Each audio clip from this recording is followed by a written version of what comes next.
FB news Uttar Pradesh खबरों का बादशाह। जालौन के सिरसा दोगड़ी गांव में एक किसान ने ऐसा काम किया जिससे किसानों को जीने की एक नई उम्मीद मिली।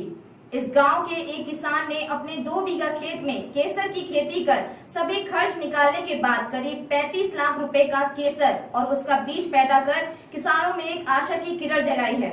किसान के मुताबिक उसने राजस्थान के एक व्यक्ति से प्रेरित होकर केसर की खेती के तौर तरीके सीखने के बाद इस फसल का प्रयोग किया और उसने 2 बीघा खेत में करीब 25 किलो केसर और 150 किलो बीज की फसल पैदा की, जिससे ऐसे किसानों में आशा की किरण जागी है जिनकी फसल कम होने के कारण उनका मनोबल और हौसला टूट जाता है।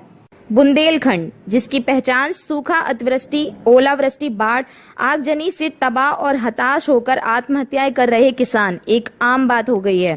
केंद्र सरकार और राज्य सरकार के द्वारा बुंदेलखंड के लिए करोड़ों रुपए के पैकेज के बावजूद आज भी यहां का किसान कम फसल होने और साहूकार के कर्ज तले दबकर आत्महत्या करने के लिए मजबूर हो रहा है।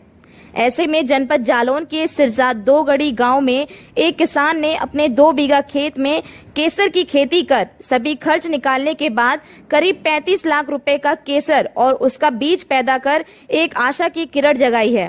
उक्त किसान के मुताबिक उसने सुना था कि केसर की खेती केवल जम्मू कश्मीर की मिट्टी में होती है और उसके किसी परिचित व्यक्ति ने राजस्थान के एक गांव में इसका प्रयोग किया और सफलता पाई। उस व्यक्ति से प्रेरित होकर वह उस व्यक्ति के पास गया और केसर की खेती के तौर तरीके सीखने के बाद उसने अपने खेत में इसका प्रयोग किया। उक्त किसान के मुताबिक ऑर्गेनिक खाद्य और नियमित रूप से देखरेख करने के बाद फसल पककर तैयार हो गई और उसने 2 बीघा खेत में करीब 25 किलो केसर, जिसका अनुमानित मूल्य 12 लाख रुपए है, और उसका 150 किलो बीज, जिसकी अनुमानित कीमत 30 लाख रुपए है, पैदा की है। इस तरह से बुंदेलखंड की धरती पर केसर की खेती उगाकर उक्त किसान ने उन किसानों में एक आशा की किरण जगाई है जो फसल कम होने के कारण आत्महत्या करने को मजबूर हो जाते हैं या फिर साहूकार का कर्ज चुकाने में असमर्थ हैं। जालौन से महेंद्र कुमार गौतम की रिपोर्ट। और भी क्या करना पड़ता है इसमें? और बकराई जुताई क्या प्रक्रिया है इसकी? गुड़ाई लगभग इसमें कितना खर्चा आ जाता होगा?